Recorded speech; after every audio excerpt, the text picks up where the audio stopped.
So today I just wanted to show you how I would go about getting fabric ready to cut with your Cricut. And if you've ever tried before, you know that you can't just stick a piece of plain fabric on your Cricut mat and put it in. It will get caught up in the blade and make a big mess, and it's miserable. So I finally figured out a way that works for me, and I know there are many different ways to do this. I've seen a lot of different YouTube tutorials, but this is a way I haven't seen before, and it works for me, and it uses some things that you might more readily have at home. So here it is. And the first thing you need to do is take your fabric, and I just have a 9-inch square of fabric right here. I cut it with a little square and my round Olfa rotary cutter. So then you take that, get everything out of the way, and set it flat. And what you want to do is have the wrong side facing you. So if you have a patterned fabric, the pattern would be facing the cutting board. And you just take some Aleene's stiffener and draping liquid, and this stuff is like magic. It hardens fabric and it turns it into like paper. And if you can see, this is the same kind of fabric, and look how stiff this is. So you just take your fabric, wrong side facing you, because you want to cut on the pattern, have the pattern facing up, and that'll make more sense, and just pour some into a bowl. And it's just like glue. It's similar consistency. It's white. I kind of think it might be glue, but you never know. So you just take it, and what you do with a little flat foam brush is just paint it on. And once you get some of this absorbed into the brush, it'll paint on easier. But just secure the edges with your fingers.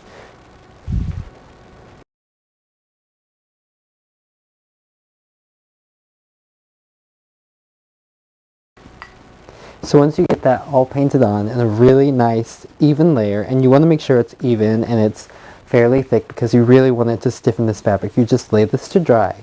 And what I do is I get all these painted and I just do it the night before and let them dry overnight, and it always works and they're always dry. The directions on the bottle say it takes about an hour for it to dry, but I do believe it takes a little bit longer. You know how directions work out like that. But anyways, the next thing you do is you take your Cricut mat, and you also take your dried piece of stiffened fabric. And what you have is one side that's kind of shiny, and that should be the wrong side because you didn't want to paint that fabric stiffener on your design.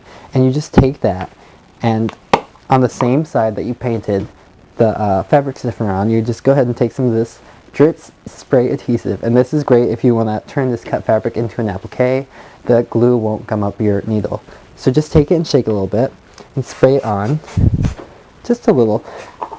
And this is just to really help it stay secure on the Cricut mat. And that's one thing, you don't want the fabric moving around.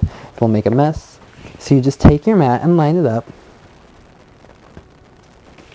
Put it nice and down. And this is, I should say, it's not that the mat isn't sticky already. This is almost a brand new mat. I've only used it twice. But I've found that that little bit of sticky really does help. And not only are you going to stick it on the back, you're also going to tape over the entire thing with Blue Painter's low-tack tape.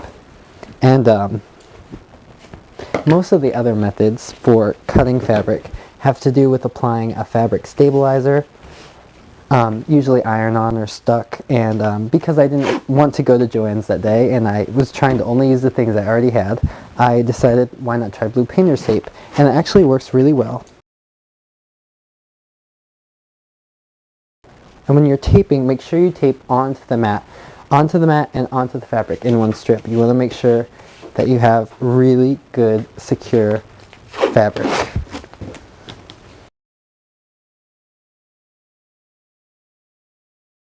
Just trim off any tape that has gone over the edge of the mat. You don't want anything bad to happen. You don't want it to get caught up in the rollers.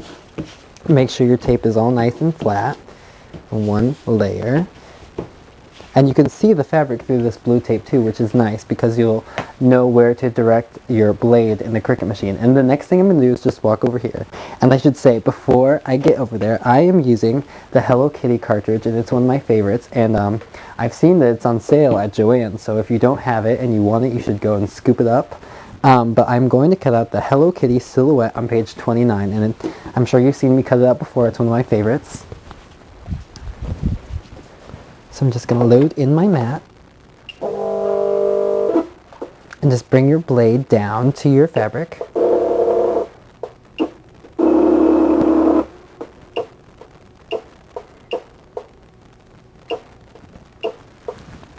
Alright, and you want to make sure that your blade pressure is at maximum, and also that your blade cutting depth is at 6.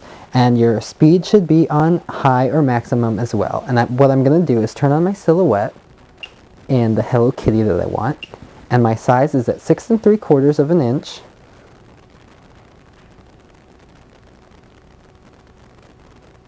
And make sure there aren't any little bubbles on this, because you don't want to have any problems, and just press.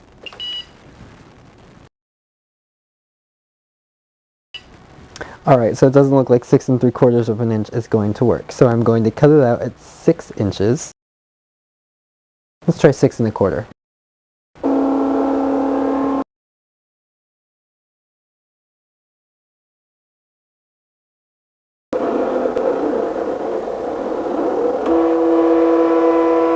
And you have just cut fabric. Unload your paper. And then what you do is you go over here. And this low-tech tape is really easy to take off. You just kind of peel it. And you can see all your little pieces to Hello Kitty. And just get rid of that mat. And I like the low-tech paper because you can also easily just peel it off.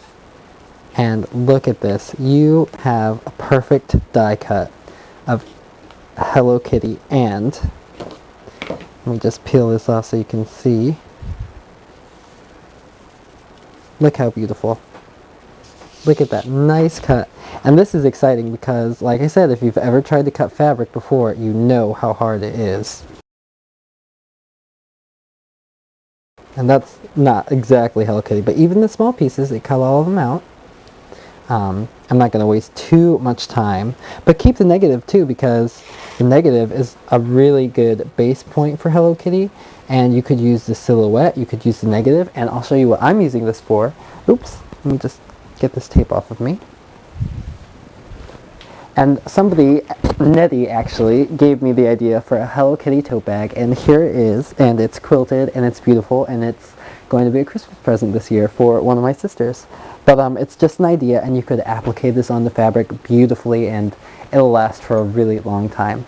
So I hope I gave you some good ideas. I hope you like this technique, and I hope you try it. Thanks.